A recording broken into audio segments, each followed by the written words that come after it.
Chapter 17. 2 years before the Thran-Phyrexian War. After the Untouchables' uprising, it took months to heal and rebuild Halcyon. First were days of black smoke. Columns rose from pyres into the sky. Mocking winds plucked at and shoved the ascending soot. Funeral ash drifted down on the living. Flecks of gray struck to red roads amid bug swarms. Immolated flesh sought out drying blood. The two reanimate in the belly of flies. Even when pyres ceased, sooty clouds spiraled tauntingly above the city. The bucket brigades that squelched roof fires now washed gory streets. A sickly smell filled the air. Blood clung to boots and tracked onto every floor. It lingered beneath fingernails and in the folds of hands. They would not get that blood out. Not ever. It seeped into the spaces between cobbles and washed down in great septic rivers beneath the city. It spun in dust clouds and slid into housesides with each breath they took.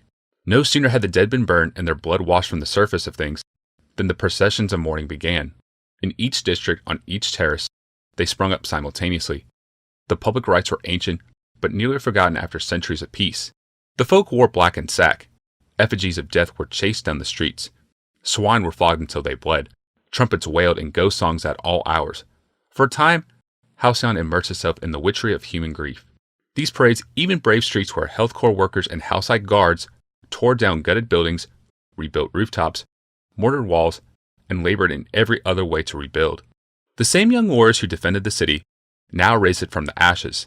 The people loved them. The people loved Yawgmoth. It is love more than any other force that overcomes grief. Months passed. The dead lingered only in memory and in the hue of cobble cracks. The city was rebuilt. Even the temple, the greatest symbol of hope the Thran had ever known, was rushed to completion. Yawgmoth knew the mood of the people. They were ready to climb out of despair and celebrate victory. Yawgmoth would give them a city more beautiful than ever. Today was the day, the dedication of the temple and the first day of the Feast of Victories. There were many victories: the end of incursions from below, the imminent demise of Thysis, the completion of the temple, and the beginning hope of Yawgmoth's paradise. Many in the Elder Council believed today would also be the perfect ceremonial moment for Yawgmoth to relinquish the reins of the military. On the eve of all this joy, though, a shadow had fallen over the city.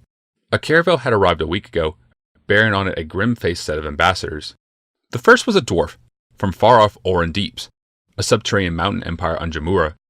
Yawgmoth and his eugenicists had once sojourned among the diminutive folk, healing the black cough that slew them. The dwarf ambassador was Prince Delsum, son of a dual-centennial king. Delsum was merely 80, sinewy and clear-eyed, and dressed in jewel-toned silks that most dwarves would have disdained as foppery. He was a suspicious and grasping prince, if Yawgmoth remembered. An elf priestess debarked just after Prince Delsum. She was Elisendril Ledemdrith of the Daelic Elves. She represented the vast confederation of woodland nations in the domains. Yawgmoth and his fellow exiles had wandered among those people as well, though he had never met this priestess. She had the angular severity of her kind, graceful and slim as poniard and just as cold. Her clothes consisted of a cloth, not so much woven as grown, in places as smooth as a palm frond, and in others nappy like wool. The living staff she bore, twined with ivy tendrils that proclaimed the domain of her deity, and she glared at the grand city as though it were a leprous carbuncle. There were others, too, a pair of barbarians garbed in buckskin, with hats formed out of taxidermed game hens. A triumvirate of minotaurs followed next. The beastmen would make an even greater sensation on the city streets than the dwarfs. Jokes about thick-headed and lascivious bullmen were standard fare in the market squares of Halcyon. Even the other delegates gave them a wide berth. The next arrival, an elderly catwoman, fastidiously waited until a breeze had freshened the gangplank before she debarked. Once a warrior among her exotic breed, this woman was clearly now a matriarch, the self-proclaimed queen of the 1,000 tribes. Last of all was a grizzled old lizardman from volcanic Shiv. Each new arrival was a rung lower on the chain of being, farther from Thran humanity. These beasts were throwbacks, burrowing among rocks and hugging trees, dressing in dead pelts. They were half animal. Their bodies were crude, built for violence. Their minds and societies were just the same. All had welcomed Yawgmoth when he and his comrades had arrived, human healers in their midst. All had repaid his labors with distrust and hatred. They had made the eugenicists most unwelcome, human freaks among their people. Now, it was they who were the freaks. No sooner had the contingent debarked than they affronted the elders who greeted them. Spurning offers of friendship, the delegation demanded an immediate audience with the full assembled council. It was explained that the council members were spread across the continent, and a council could not be convened in less than a week. Prince Delsum indicated that a full council must be convened in no more than a week, or the ambassadorial corps would leave, their message undelivered, to the great peril of Halcyon. That was that. Without indication as to why they had come, the ambassadors retired to stay course to wait. The week passed. The temple's dedication had come. The Feast of Victories was about to begin. The council convened to hear the news of the barbarian ambassadors. There was a festival air beneath the council hall dome. Halcyon's elders wore bright robes of celebration. They brought with them loud conversation and laughter. For weeks, their eyes had been trained on this day in the Feast of Victories. Whatever niggling business had summoned them here, they would not be diverted long from civic celebration. Yawmoth and Rebek were among those garbed for festival. Rebek wore a yellow robe streaming with embroidery and ribbons. Yawmoth's own robes were moon gray.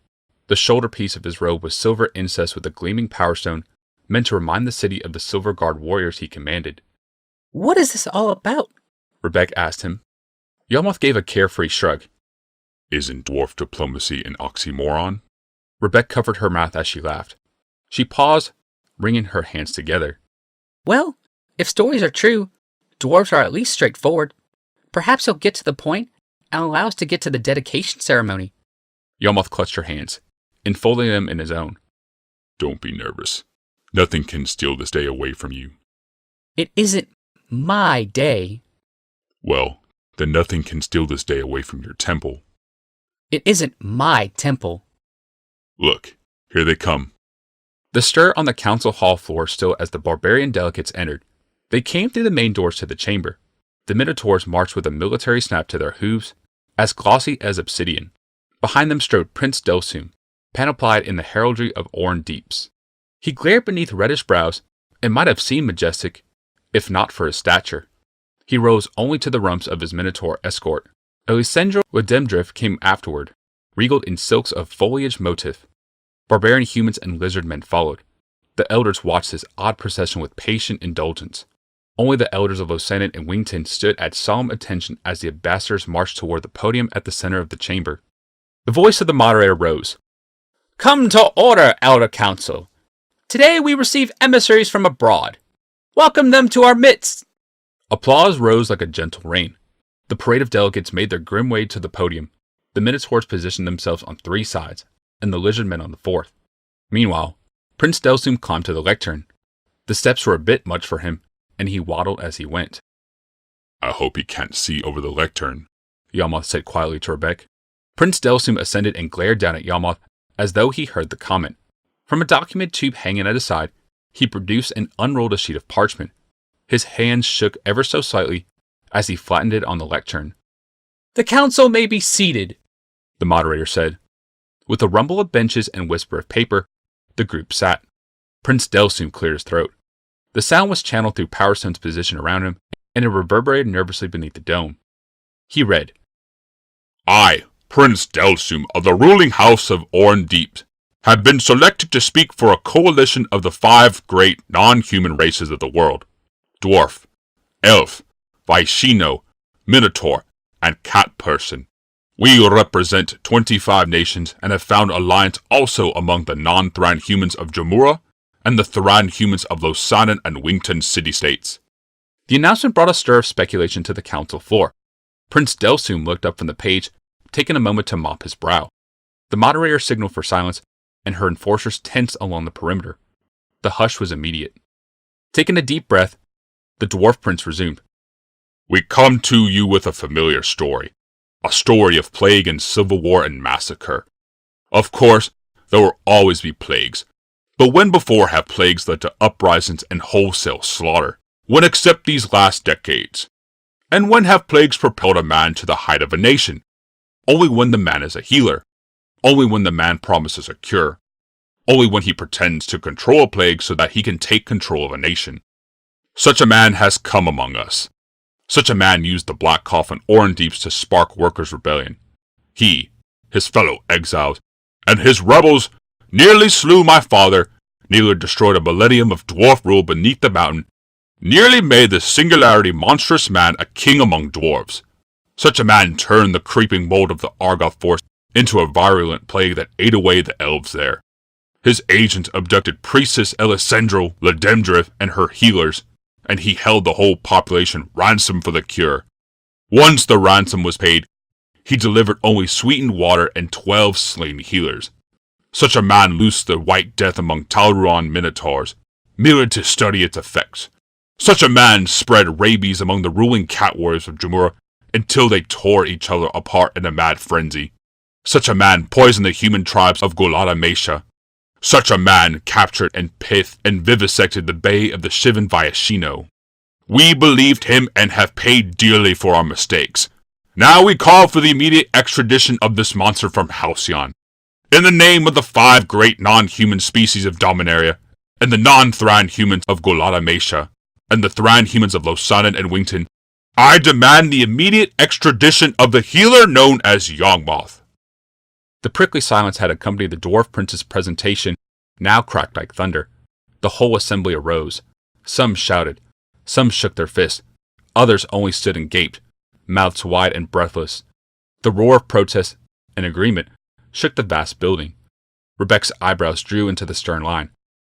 How dare they come here and make these accusations? The moderator signaled for silence. The prince retains the floor.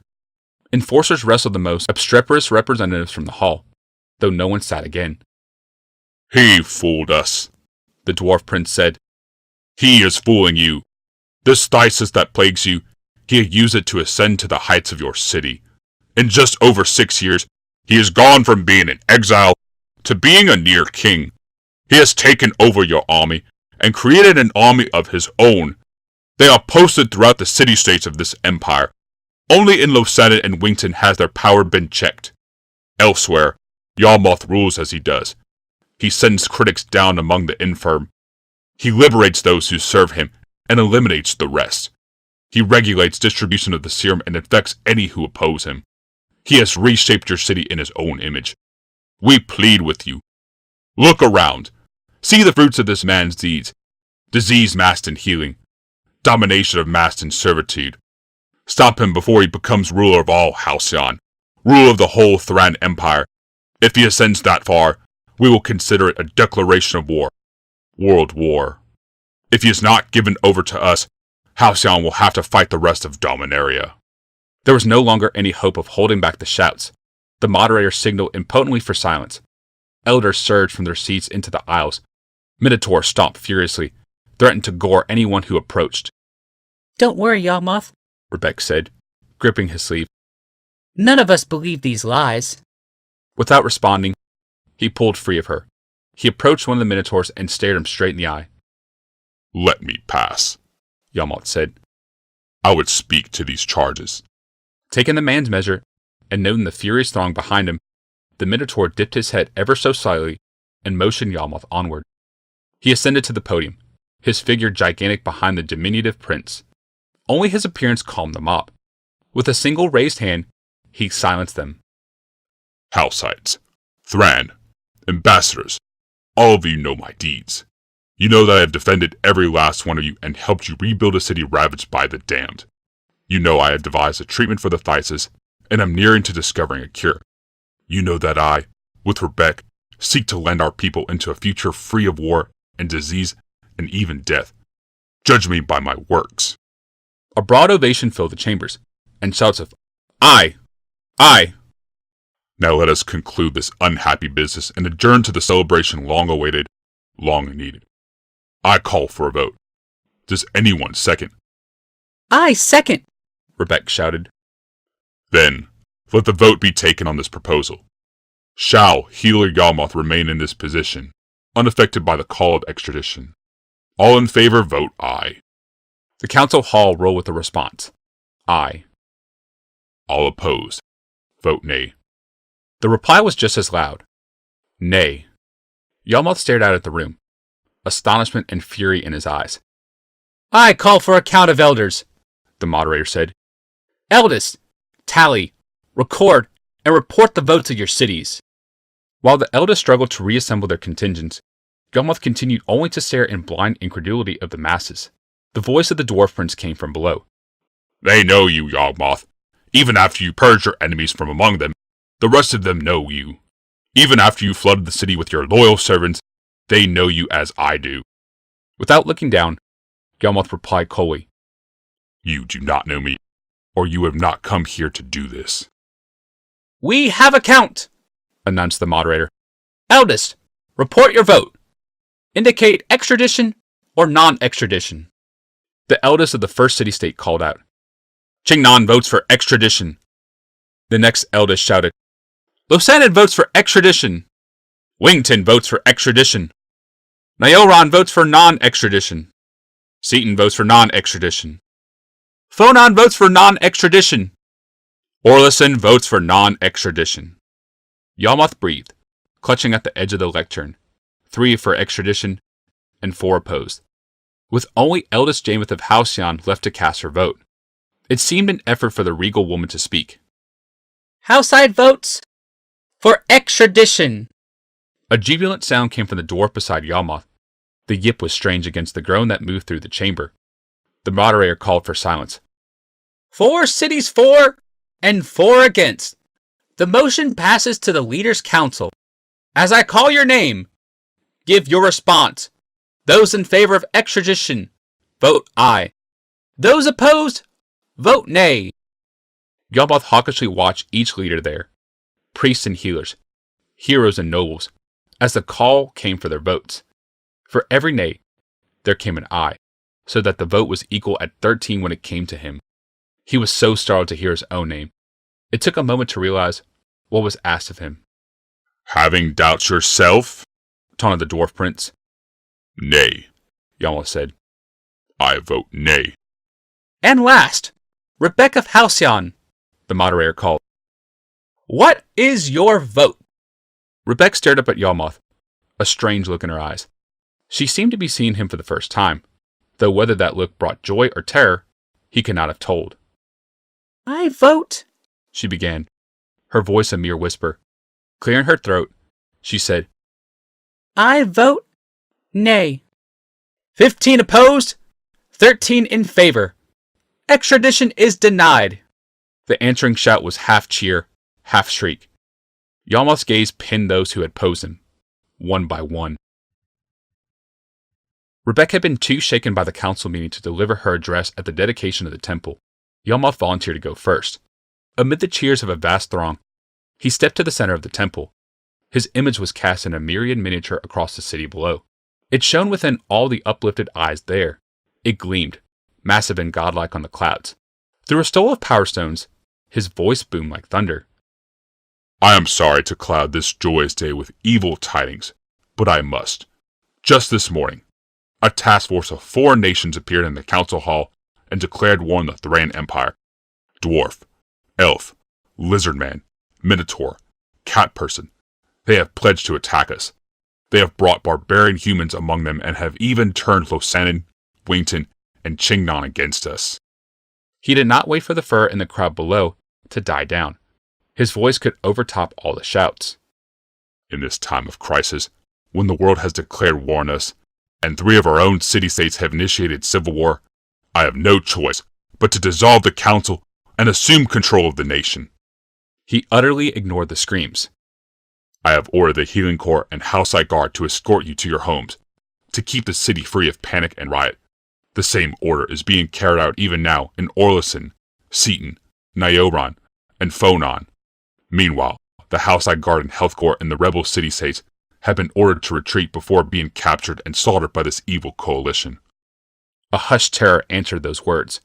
His voice changed from military ruler to gentle father. Do not fear, people of Halcyon, people of the Empire. I have saved you before. I will save you again. It was out of barbarism and war that we ascended to this lofty place. Out of them, we will ascend again. Do not abandon your dreams for the glorious future, people of Halcyon. These are but the birth pangs of heaven I have promised.